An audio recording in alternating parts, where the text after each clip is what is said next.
Well, 2023 has certainly been a busy year politically, from former ANC Secretary General Ace Magashule launching his own political party to the passing of IFP leader Prince Mangosuthu Buthelezi. EFF welcoming new members, more recently former President Jacob Zuma joining the MK party. Well, to discuss last year's political highlights and to also help us look ahead at this year's South Africans will be heading to the polls. We're now joined via Zoom by political analyst Dr Ebrahim Harvey. Dr. Harvey, thank you so much for your time this afternoon, and of course, Happy New Year to you.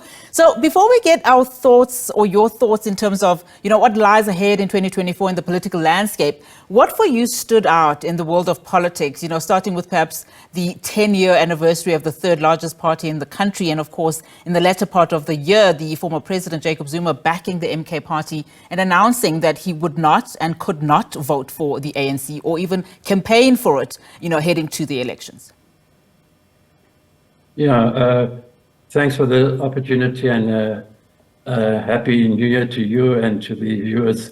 Look, I listened to what you said and the today's discussion, but there's a whole number of major issues that I don't think has been mentioned, which for me has political significance about 2023.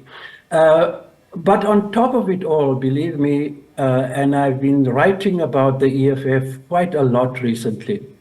I think the EFF is one party that you need to look out for very, very carefully in this 2024 election. I have little doubt that the EFF is going to go way beyond the 10-11% that it obtained in 2019.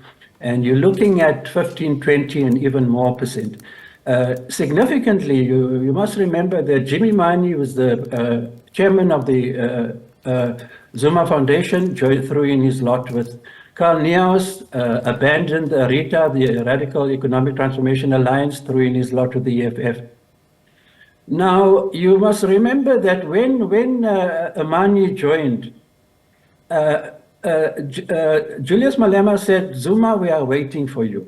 So what happened was, I really had foreseen, when there was this dramatic announcement going to be made by Zuma a couple of weeks ago, I thought it's that he's going to throw in his lot with the EFF, because you look at the people who've gone to the EFF have been very close to Imani, Carl Neos, and so on, and this has surprised us. Now, look at this past weekend. I think this is going to throw a spanner in the works of the ANC's vote next year. Already they're sitting with the biggest crisis ever. And if you look at the significant turnout over this past weekend in KZN, it's Zuma's home base, and no matter what you have to say about corruption, is very, very popular in KZN. Now it's very clear that this is a party that's going to be reckoned with. Where they're going to get the funding, what their policies are, we don't know. But I believe that Zuma entering the fray with the MK party and effectively decampaigning the ANC, it's a stark contradiction, however, when he can say that he'll die ANC, and yet he is voting for the MK party, and he's calling on the electorate. You must note, he calls on the electorate to also vote for the MK party. So I think it's going to dent the ANC support. There's no doubt, particularly in KZN, that, a lot of things could happen in KZN, and I think the biggest challenge for the ANC in a province is in KZN with the MK party. But a whole lot of things have happened in 2000, and I noticed that for me it's a major political development, but you don't mention it. What has happened or not happened to Ramaphosa's Pala case is very significant, and this is how he's entering the 2024 elections. You remember what he also had to say about the Zondo Commission of Inquiry report, that he's waiting for the report and he promised to implement it. What has happened? Nothing has happened. Protecting ministers who've been fingered seriously in his cabinet, 5 months to go before the elections, he's taken no action against him. No action has been taken against him, despite the Arthur Fraser charges, and despite the independent parliamentary panel's report. We find a prima facie case against Ramaphosa. And instead, the ANC rallied their forces, and they prevented even a discussion and debate in Parliament.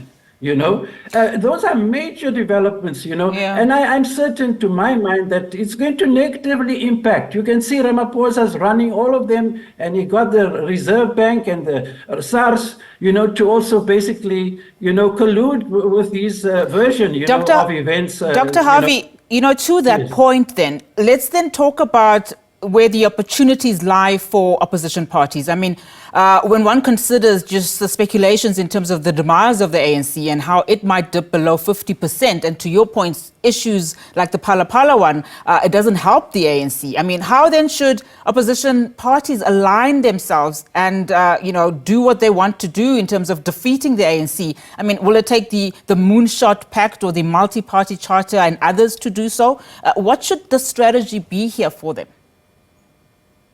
Well, the DA is the principal part of this Moonshot Pact. If you're talking 80%, it will be the loyal DA supporters who will vote for that pact. There's very little else to that. There may be SA Alliance, Action, SA, and so on, but I really don't foresee them making major strides in this election. There's one organization, I believe, possibly, if not probably, I think is going to do even better than the Moonshot Pact DA-controlled and dominated alliance, and that is the EFF. I really think, and Malema senses it, you can see how they are talking, the new governing party, and it's for almost a year now. The kind of confidence that he projects that they're going to supplant the ANC in next year's election. I don't think you must treat it very lightly, really. I think if there's one party who is having sleepless nights, they're strategizing, they're really going all out to win that election, is the EFF. I don't think they're going to win it, but certainly you're looking at 20+%, which will be the biggest score that they've ever made, since they entered the election scene. I don't think that you're going to have, a formidable challenge, because that Moonshot Pact, to me, consists of little more than the DA and maybe Action SA. These all small little parties, I really don't think they're going to make a major dent in that coalition. So if you're talking about replacing the ANC and posing a direct challenge and threat to the ANC, besides what is going to come in that direction from its own internal crisis, don't underestimate Zuma throwing in his lot to the MK, decampaigning the ANC, Mavuso Msimang resigning and then coming back. All those things, I believe, in the final analysis, is going to weigh to some extent against the ANC. I think the guys who really stand to gain much in this election is going to be the EFF. Basically, that is my reading of the current situation regarding prospects of the opposition unseating the ANC in the 2024 election. Dr. Harvey, before we run out of time, just very quickly, looking ahead into 2024 and the elections, the upcoming elections, I think you've already paved a kind of a viewpoint in terms of what we could expect. In terms of the shake-up that a lot of people are talking about, including yourself, in terms of the political parties that we will see rising. What of independent candidates? What can we make of them, also coming into the ring? Yeah, no. I think regarding independence candidates' participation and the grounds and the gains that have been made, it's very significant. But I cannot see, I think the independent candidates would have had to have a longer run of campaigning and so on. Only now is the ground clear legally about the extent of their participation and those dynamics, although they're still unsettling questions. I don't think the independent candidates, and especially the very limited support, in terms of the constituencies and the communities that they would be representing, in their name, but that they have weighed in and have campaigned in and want support, I think it's negligible.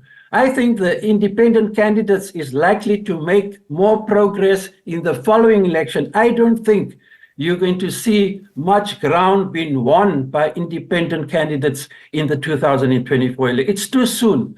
Only now is the dust, the cloud being, dealt with. There's been a long-standing confusion about the status of independent candidates. A lot of clarity has now come. I think it's too soon, 5 months left, for campaigning, for them to make a formidable impact it's too soon, the independent election candidates. Gotcha. Dr. Harvey, thank you so much for your analysis and your time right here on the show. Appreciated. Dr. Ebrahim Harvey there is a political analyst.